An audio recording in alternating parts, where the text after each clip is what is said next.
नमस्कार, आप सभी का स्वागत है क्रिमिनल हिस्ट्री में। मेरा नाम है ब्रिजेश यादव। फिर हाजिर हूं एक नई कहानी को लेकर। हमने कई कहानियां सुनी जिसमें एक तरफा प्यार, अधूरा प्यार, सभी में क्राइम हुआ। हमने अभी रिसेंटली का केस देखा जिसमें सरस्वती वैद और मनोज साने किस तरह अपनी पार्टनर का हत्या किया। श्रद्धा वालकर केस जो पूरे देश में सुर्खियां बटोरा। वहीं आज एक ऑस्ट्रेलिया से खौफनाक केस आया है जिसमें 2 भारत के लोग ही जुड़े हुए हैं इस केस में। और ये केस काफी खतरनाक है जिसमें ऑस्ट्रेलिया का सुप्रीम कोर्ट भी हिल गया इस केस को सुनने के बाद। इस केस जब ऑस्ट्रेलिया के सुप्रीम कोर्ट में इस पर सुनवाई या फैसला चल रहा था उस समय काफी लोग डर गए इस केस को सुनने के बाद। तो आप लोगों को आज इस केस के बारे में विस्तार से बताऊंगा। इस केस में हुआ क्या था। एक लड़का होता है, एक लड़की से प्यार करता है। लड़की उसे मना कर देती है, यानी उन दोनों का ब्रेकअप हो जाता है एक तरह से। और फिर ये लड़का, एक तरफा प्यार हो जाता है लड़के का, और इस एक तरफा प्यार में ये लड़का पागल हो जाता है और उस लड़की का जान लेने के लिए उतारू हो जाता है। और जान लेने के लिए एक प्लान बनाता है, लड़की को किडनैप करता है और लड़की का जो हाथ है, जो पैर है, वायर से यानी केबल से बांधता है और उसे एक सुनसान जगह ले जाकर उसके गले पर एक कट मारता है, यानी हल्का कट मारता है कि खून निकल सके हल्का। और उसके बाद उसका हाथ पैर बांध कर, लड़की जिंदा थी, और उसे दफना देता है। जिंदा लड़की को दफना देता है और लड़की की तड़प तड़प कर जमीन में ही मौत हो जाती है। ये काफी खौफनाक केस है। इस केस की पूरी कहानी आपको विस्तार से बताएंगे, क्या है पूरा मामला। तो हमने काफी केस देखे, श्रद्धा वालकर केस, मनोज साने केस, उससे पहले अभी रिसेंटली केस हुआ है। ये सब लव स्टोरी केस है। किसी में अधूरा रह गया है, किसी कोई साथ रह रहा है, तो कोई एक तरफा प्यार में पागल है। तो हमने अभी एक रिसेंटली केस चल रहा है जो पाकिस्तान से एक लड़की अपने 4 बच्चों के साथ आ गई सचिन के साथ रहने, जो हिंदुस्तान का लड़का है। सोचिए, सरहद पार करके प्यार में पागल लड़की जो जिसका नाम था सीमा हैदर, वो पाकिस्तान से पार होकर आ गई। तो छोड़िए सब सारे मामले, आइए आज की कहानी पर आते हैं। आज की जो कहानी है ऑस्ट्रेलिया की है, लेकिन भारतीय मूल के लोग उसमें शामिल है इस केस में। तो एक लड़की होती है जिसका नाम होता है जस्मीन कौर। जस्मीन कौर है जो ऑस्ट्रेलिया में रहती है, वो नर्सिंग की पढ़ाई कर रही थी। जस्मीन कौर ऑस्ट्रेलिया के एडिलेड शहर में रहती थी। एडिलेड जो शहर है ऑस्ट्रेलिया का, उसमें ये जस्मीन कौर रहती थी और नर्सिंग की पढ़ाई करती थी और साथ में काम भी करती थी। यानी जो एजेड केयर सेंटर्स होते हैं जहाँ बुजुर्ग लोग रहते हैं, उसमें ये काम भी करती थी क्योंकि घर भी चलाना था। भारत की गई थी वहाँ पे पढ़ने। तो क्या होता है कि जो जस्मीन का पूरा परिवार ऑस्ट्रेलिया में ही शिफ्ट हो गया था। अब ऑस्ट्रेलिया में रहने लगा, पहले पंजाब में था। जस्मीन कौर ये लड़की का नाम था। तो बाकायदा ये अपनी पढ़ाई भी कर रही थी और काम भी कर रही थी। सब कुछ अच्छा चल रहा था। रोज टाइम से काम पर जाती थी और काम से घर पर आ जाती थी और नर्सिंग की पढ़ाई भी करती थी और अंकल आंटी के साथ ऑस्ट्रेलिया में रहती थी। माँ बाप थोड़े दूर रहते थे, तो अंकल आंटी के साथ वहाँ ऑस्ट्रेलिया में पढ़ाई करती थी और अपने काम पर टाइम से जाती थी और टाइम फ्रेम में घर पर आ जाती थी। तो किसी को कोई टेंशन नहीं था। फिर एक दिन क्या होता है कि अचानक, दिन था 5 मार्च 2021, फ्राइडे का दिन था। जस्मीन काम पे तो जाती है लेकिन दोबारा घर नहीं आती है। दोबारा घर नहीं आती यानी काम पर जाती है, रोज की तरह काम पे जाती है, लेकिन घर दोबारा नहीं आती। तो अंकल आंटी के यहाँ रहती थी। तो अंकल आंटी को लगता है कि लड़की कहीं बिजी तो नहीं हो गई, या काम तो ज़्यादा नहीं आ गया, या कहीं रुक तो नहीं गई, अपने दोस्तों के साथ तो नहीं चली गई। तो काफ़ी सारे सवाल थे। तो अंकल आंटी सोचे कि वेट कर लेते हैं, कभी ऐसा नहीं हुआ आ जाएगी घर। तो अंकल आंटी वेट करने लगे। तो अंकल आंटी रात भर इंतजार किए, लेकिन जस्मीन कौर वापस घर नहीं आई। तब अंकल आंटी को थोड़ी टेंशन हुई। तो उन्होंने ऑस्ट्रेलिया के में जहाँ रहते थे एडिलेड शहर, उसमें एक नज़दीकी पुलिस स्टेशन में जाकर मामला दर्ज कराया, मिसिंग कंप्लेंट करा दिया कि हमारी जो लड़की है जस्मीन कौर, वो काम पर गई थी, जो एजेड केयर सेंटर्स में काम करती है, वो दोबारा घर नहीं आई है। तो पुलिस इस मामले को गंभीरता से लेती है क्योंकि एक जवान लड़की गायब हुई है और भारत की लड़की है। तो काफ़ी पुलिस के लिए प्रेशर था। तो पुलिस भी इस मामले को गंभीरता से लेकर मामले की जाँच शुरू करती है। तो पुलिस की टीम जो घटनास्थल पर पहुंचती है, यानी जहां इसके अंकल आंटी कंप्लेन दर्ज कराए हैं कि यहाँ हमारी लड़की काम पर जाती थी, तो उस एजेड केयर सेंटर्स के पास वो लड़की पुलिस की पूरी टीम पहुंचती है। तो बाकायदा पूरी टीम पुलिस की वहां पर जाती है, जांच करती है कि लड़की यहाँ काम करती है। तो पहले पुलिस के मन में एक सवाल था कि लड़की को गायब कोई करेगा तो क्यों करेगा, और लड़की गई तो गई कहाँ, ये काफ़ी सवाल थे। तो पुलिस ने पहले इस मामले में पूरे जितनी सीसीटीवी हैं उसकी जांच शुरू की।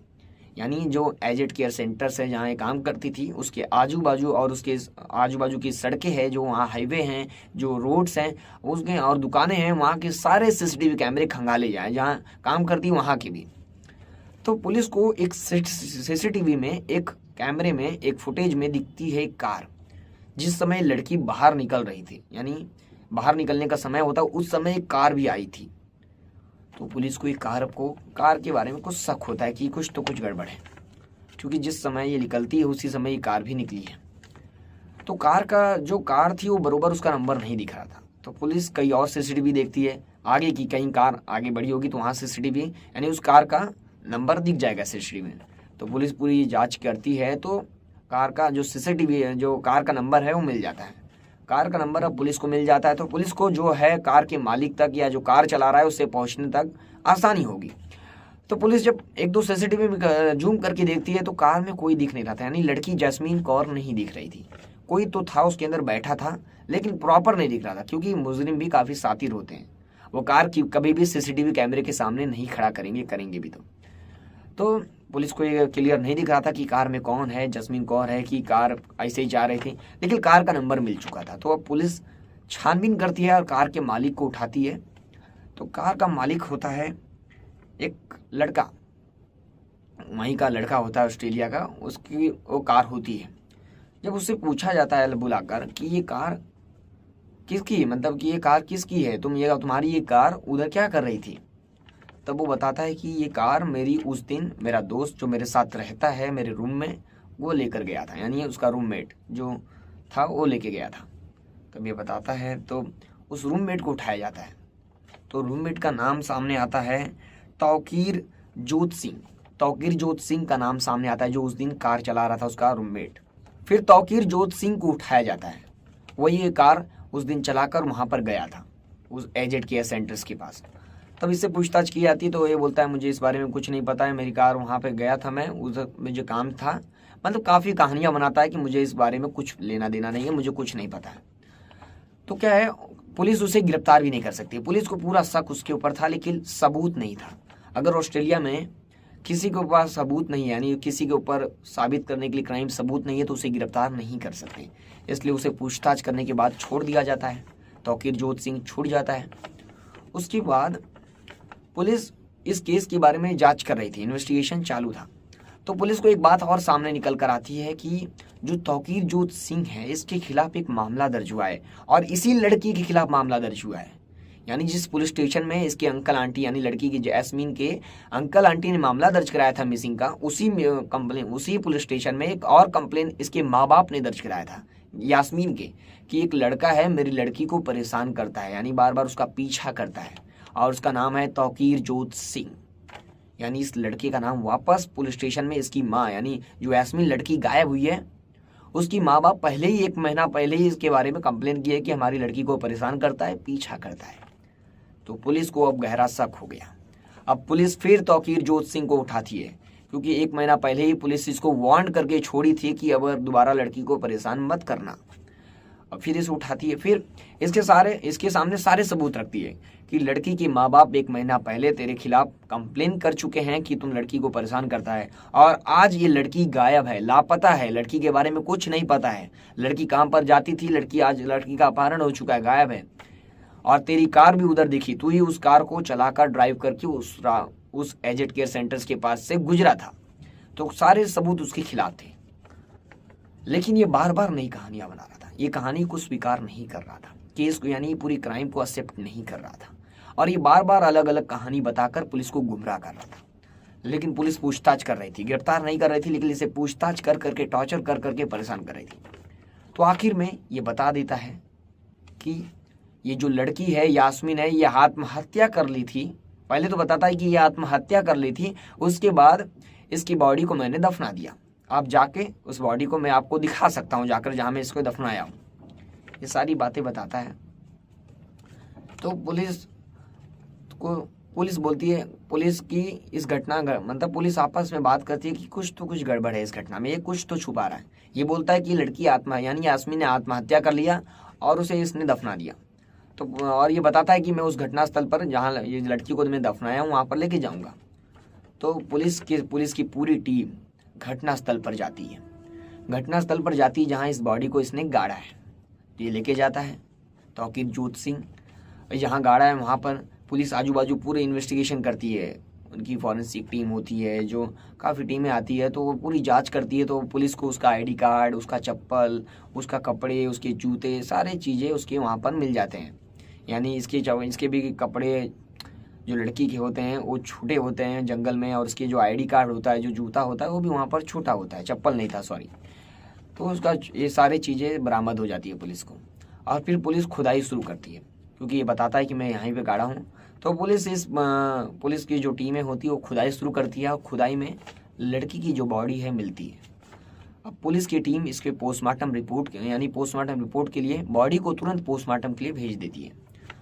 तो जब पोस्टमार्टम के लिए भेजा जाता है तो पता चलता है कि लड़की का जो एक कट मारा गया है गले में, काफ़ी दर्दनाक मौत हुई है लड़की की। और उसके बाद लड़की की जो दम घुटने से मौत हुई, तड़प तड़प कर लड़की मरी है। पोस्टमार्टम रिपोर्ट में सामने आता है कि उसके जो गले में कट भी मारा गया था, गले में 1-2 कट मारा गया था, ज़्यादा डीपली कट भी नहीं मारा था, हल्का कट मारा था। और लड़की जब जिंदा थी, जब कट मारा गया था तब जिंदा थी, क्योंकि कट काफ़ी गंभीर नहीं था, यानी काफ़ी डीप नहीं था, इससे उससे लड़की की मौत नहीं हो सकती, लेकिन खून निकल रहा था। और जिस समय इस लड़की को वो दफना रहा था, जिस समय वो दफनाया उस समय लड़की जिंदा थी। लगभग 10 घंटे तक लड़की जिंदा थी दफनाने के बाद। यानी 5 तारीख को इसने 5 मार्च को अपहरण किया लड़की का, 5 मार्च से लगभग 6 मार्च को इस लड़की की मौत हुई।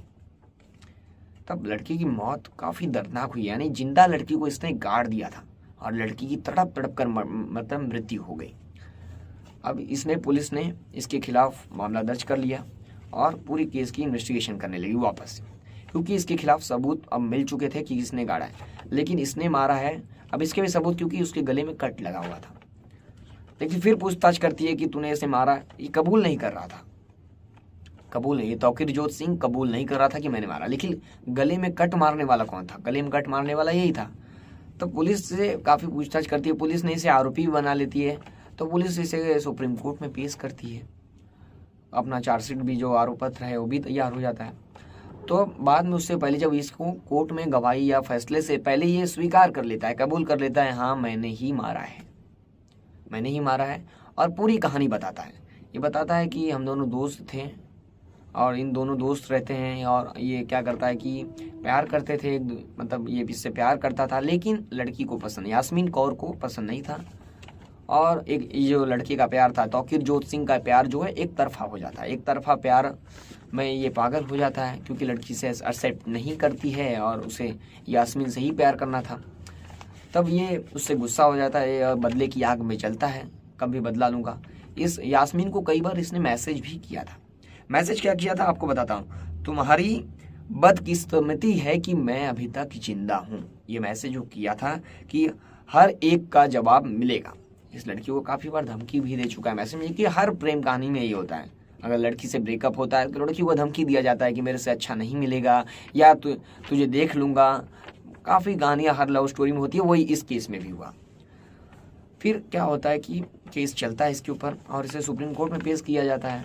तो सुप्रीम कोर्ट में डिसाइड कि ये काफ़ी क्रूरता से मारा था इसने, तो इसे उम्र कैद की सज़ा की मांग की जाती है। उस समय यास्मीन का पूरा परिवार सुप्रीम कोर्ट में मौजूद था।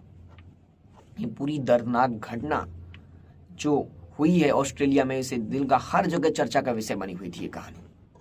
इस पर आपकी क्या राय है हमें कमेंट सेक्शन में जरूर बताएं। और आपको बता दूं, जो तौकीर जोत सिंह का वकील है वो मांग कर रहा था कोर्ट से, यानी कोर्ट से अपील किया है कि ये यानी गुस्से में कर चुका है, यानी एक रोष में, एक गुस्से में अंधाधुन होकर, गुस्से में एक अनजान होकर, एक बहरा गूंगा होकर इसने घटना को अंजाम दिया है। तो दया करते हुए इस फैसले पर फैसला सुनाने के लिए इसके वकील ने अपील की है। और कुछ मीडिया संस्थानों से पता चला है कि इसे उम्र कैद की ही सज़ा होगी, यानी आजीवन कारावास की ही सज़ा होगी। और ये दोनों भारतीय हैं, दोनों, तौकीर जोत सिंह भी और यास्मीन कौर भी, और ये दोनों ऑस्ट्रेलिया में रहते थे। दोनों के बीच में काफ़ी अच्छी दोस्ती भी थी, लेकिन अचानक प्यार में जब इसने प्रपोज किया तो उसे एक्सेप्ट नहीं हुआ यास्मीन को, और इसका प्यार एक तरफा हो गया, और एक तरफा प्यार में दोनों दुश्मन बन गए, और दोनों दुश्मन में कत्ल हुआ और क्राइम का पूरी स्टोरी बन गई। इस पर आपकी क्या राय है, कमेंट करके जरूर बताना। और फिर मिलूंगा एक नई कहानी में और एक नई घटना के साथ। तब तक के लिए जय हिंद, और चैनल को सब्सक्राइब करना ना भूले।